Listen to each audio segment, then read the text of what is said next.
आज हम सुनने जा रहे हैं रामचंद्र तिवारी द्वारा रचित कहानी पानी की कहानी। तो आइए सुनते हैं इस कहानी को।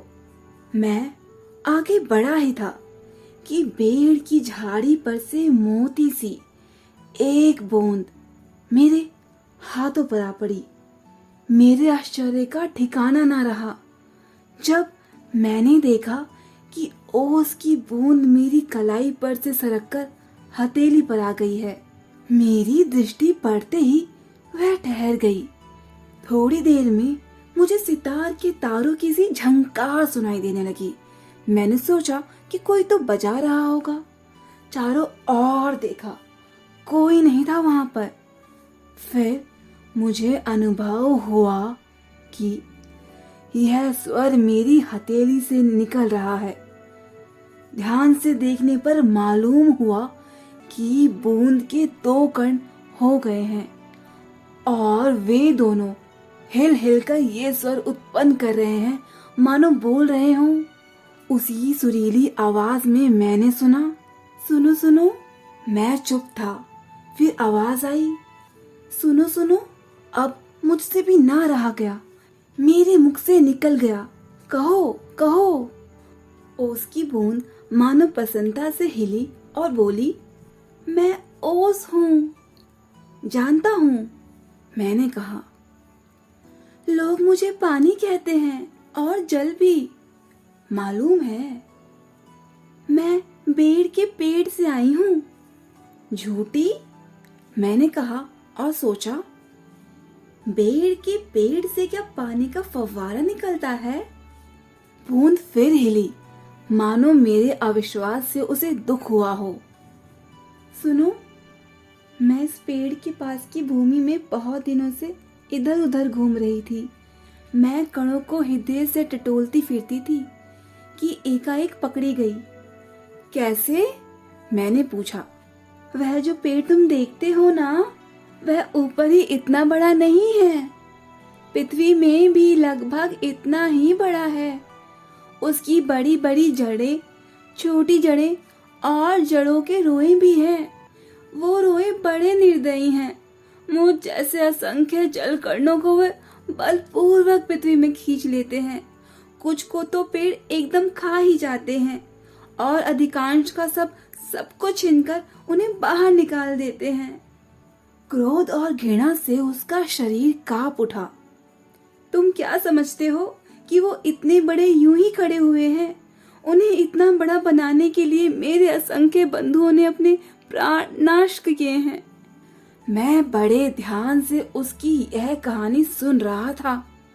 हाँ, तो मैं भूमि के खनिजों को अपने शरीर में घुलाकर आनंद से फेर रही थी कि दुर्भाग्यवश एक रोए से मेरा शरीर छू गया। मैं कांपी, दूर भागने का प्रयत्न किया, परंतु वे पकड़कर छोड़ना नहीं जानते। मैं रोए में खींच ली गई। फिर क्या हुआ? मैंने पूछा और मेरी उत्सुकता और बढ़ रही थी। मैं कोठरी में बंद कर दी गई। थोड़ी देर बाद ऐसा जान पड़ा कि कोई मुझे पीछे से धक्का दे रहा है और कोई मानो हाथ पकड़कर आगे को खींच रहा हो। मेरा एक भाई भी वहां लाया गया। उसके लिए स्थान बनाने के कारण मुझे दबाया जा रहा था। आगे एक और बूंद मेरे हाथ पकड़कर ऊपर खींच रही थी। मैं उन दोनों के बीच पिस चली। मैं लगभग 3 दिन तक यह आफत भोगती रही। मैं पत्तों के नन्हे नन्हे चंदों से होकर जैसे तैसे जान बचाकर भागी। मैंने सोचा था कि पत्तों पर पहुंचते ही उड़ जाऊंगी, परंतु बाहर निकलने पर ज्ञात हुआ कि रात होने वाली थी और सूर्य जो हमें उड़ने की शक्ति देते हैं जा चुके थे और वायुमंडल में तो इतने जलकण उड़ रहे थे कि मेरे लिए वहां स्थान नहीं है। तो मैं अपने भाग्य पर भरोसा कर पत्तों पर ही सिकुड़ पड़ी। अभी जब तुम्हें देखा तो जान में जान आई और रक्षा पाने के लिए तुम्हारे हाथ पर कूद पड़ी।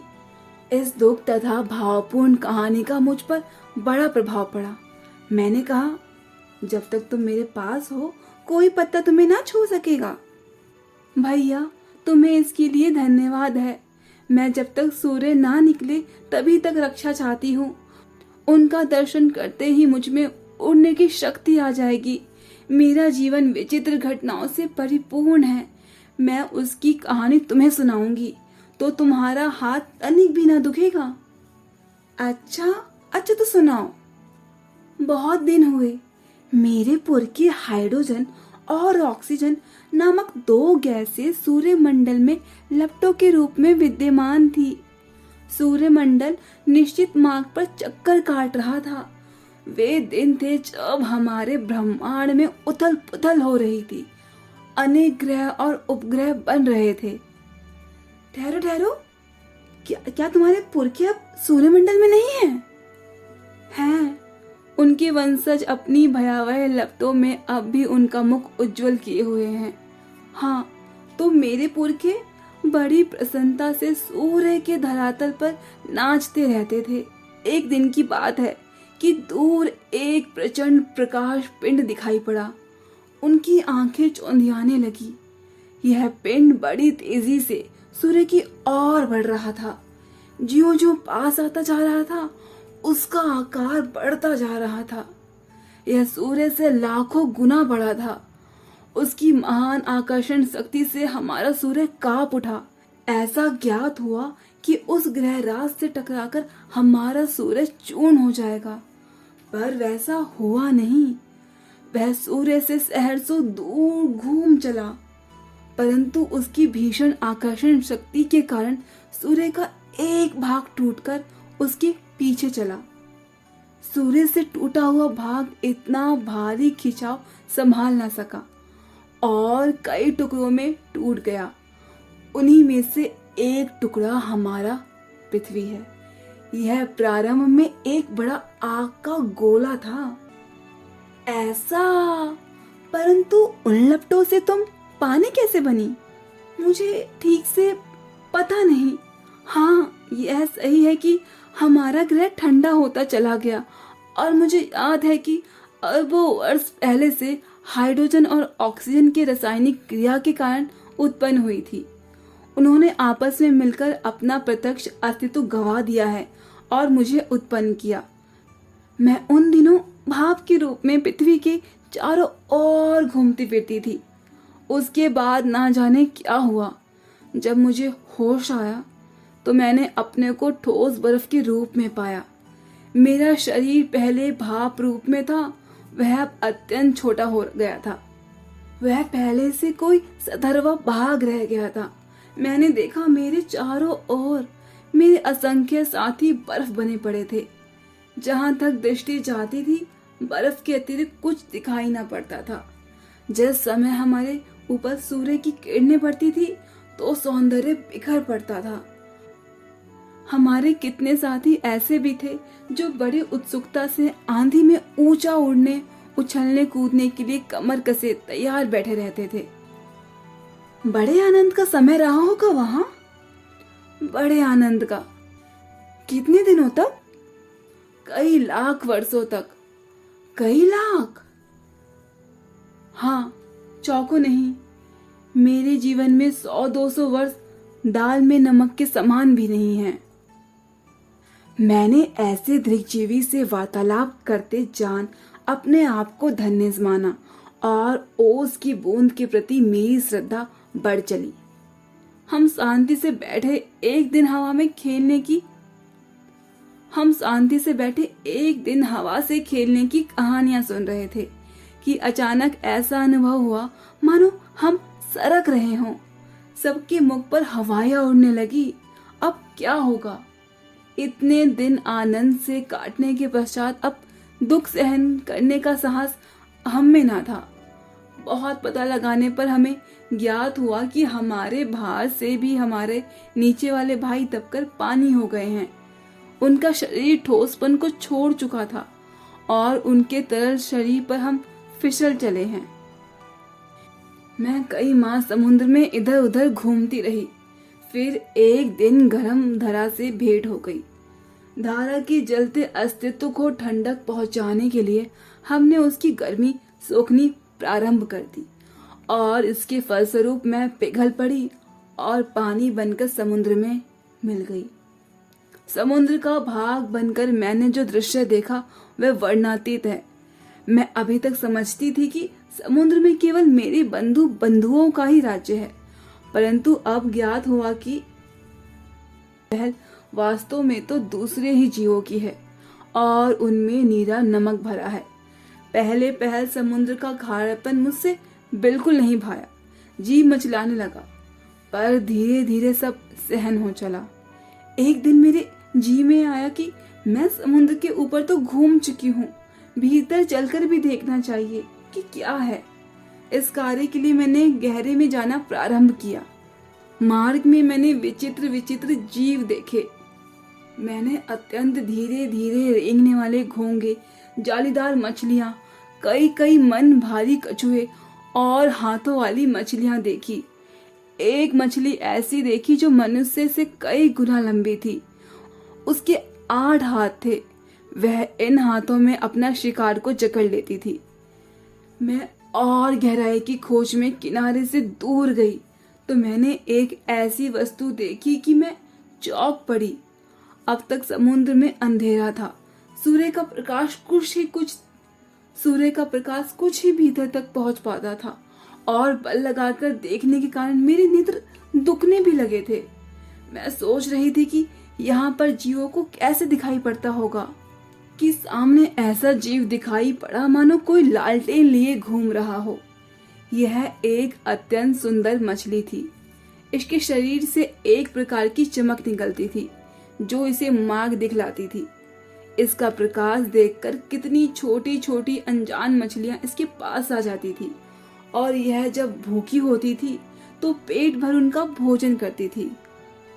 विचित्र है ये बात तो।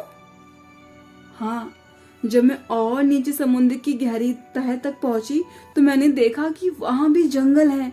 छोटे टिंगने मोटे पत्ते वाले पेड़ बहुत त्यात में उगे हुए हैं। वहां पर पहाड़ियां हैं, घाटियां हैं। इन पहाड़ियों की गुफाओं में नाना प्रकार के जीव रहते हैं जो निपट अंधे तथा महाआलसी है। यह सब देखने में मुझे कई वर्ष लगे। जी में आए कि ऊपर लौट चले, परंतु प्रयत्न करने पर जान पड़ा कि यह असंभव है। मेरे ऊपर पानी की कोई 3 मील मोटी तह होगी। मैं भूमि से घुसकर जान बचाने की चेष्टा करने लगी। यह मेरे लिए कोई नई बात नहीं थी, पर करोड़ों जलकण इसी भांति अपनी जान बचाते थे और समुद्र का जल नीचे धंसता जाता है। मैं अपने दूसरे भाइयों के पीछे पीछे चट्टान में घुस गई। कई वर्षों में कई मील मोटी चट्टान से घुसकर हम पृथ्वी के भीतर एक खोखले स्थान में निकले और एक स्थान पर इकट्ठा होकर हम लोगों ने सोचा कि क्या करना चाहिए। कुछ की सहमति में तो यही था कि हम लोगों को वहीं पड़ा रहना चाहिए, परंतु हम में से कुछ युवा तो बहुत उत्साही थे। वो एक स्वर में बोले, हम खोज करेंगे, पृथ्वी के हृदय में घूम घूम कर देखेंगे कि भीतर क्या छिपा हुआ है। अब हम शोर मचाते हुए आगे बढ़े तो ऐसे स्थान पर पहुंचे जहां ठोस वस्तु का नाम भी ना था। बड़ी बड़ी चट्टानें लाल पीली पड़ी थीं और नाना प्रकार की धातुएं इधर उधर बहने को उतावली हो रही थी। इस स्थान के आसपास एक दुर्घटना भी होते होते बची थी। हम लोग अपनी खोज में इतने प्रसन्न थे कि अंधाधुंध बिना मार्ग देखे बढ़े जाते थे। इससे अचानक एक ऐसी जगह पर जा पहुंचे जहां तापक्रम बहुत ऊंचा था। यह हमारे लिए असहनीय हो गया। हमारे अगुआ कांपे और देखते देखते उनका शरीर ऑक्सीजन और हाइड्रोजन में विभाजित हो गया। इस दुर्घटना से मेरे कान खड़े हो गए। मैंने अपने और बुद्धिमान साथियों के साथ एक दूसरी ओर निकल भागी। एक बड़े जोर का धड़ाका हुआ। हम बड़ी तेजी से बाहर फेंक दिए गए। हम ऊंचे आकाश में उड़ चले। इस दुर्घटना से हम चौंक पड़े थे। पीछे देखने से ज्ञात हुआ कि पृथ्वी फट गई है और उसमें धुआं, रेत, पिघली धातुएं तथा लपटें निकल रही हैं। यह दृश्य बड़ा ही शानदार था और इसे देखने की हमें बार बार इच्छा होने लगी। मैं समझ गया हूँ, तुम शायद ज्वालामुखी की बात कर रहे हो ना?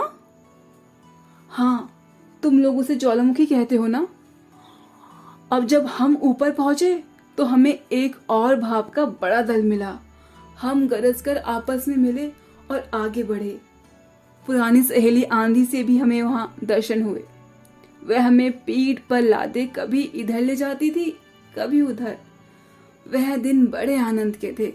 हम आकाश में स्वच्छंद की कोले करते फिरते थे। बहुत से भाप जलकणों के मिलने के कारण हम भारी हो चले और नीचे झुक आए और एक दिन बूंद बनकर नीचे कूद पड़े। मैं एक पहाड़ पर गिरी और अपने साथियों को एक साथ महली कुचेली एक और बह चली। पहाड़ों में एक पत्थर से दूसरे पत्थर पर कूदने और किलकारी मारने में जो आनंद आया वह भूला नहीं जा सकता। हम एक बार बड़ी ऊंची शिखर पर से कूदे और नीचे एक चट्टान पर गिरे। बेचारा पत्थर तो हमारे उस प्रहार से टूटकर खंड खंड हो गया। यह जो तुम इतनी रेत देख रहे हो ना, पत्थरों को चबा चबा कर हमने ही बनाई है। जिस समय हम मौज में आते हैं तो कठोर से कठोर वस्तु हमारा प्रहार सहन नहीं कर सकती। अपनी विजयों से उन्मत्त होकर हम लोग इधर उधर बिखर गए। मेरी इच्छा बहुत दिनों से समतल भूमि देखने की थी उस समय, इसलिए मैंने एक छोटी धारा में मिल गई। सरिता के वो दिवस बड़े मजे के थे। हम कभी भूमि को काटते, कभी पेड़ों को खोखला कर उन्हें गिरा देते। बहते बहते मैं एक दिन एक नगर के पास पहुंची।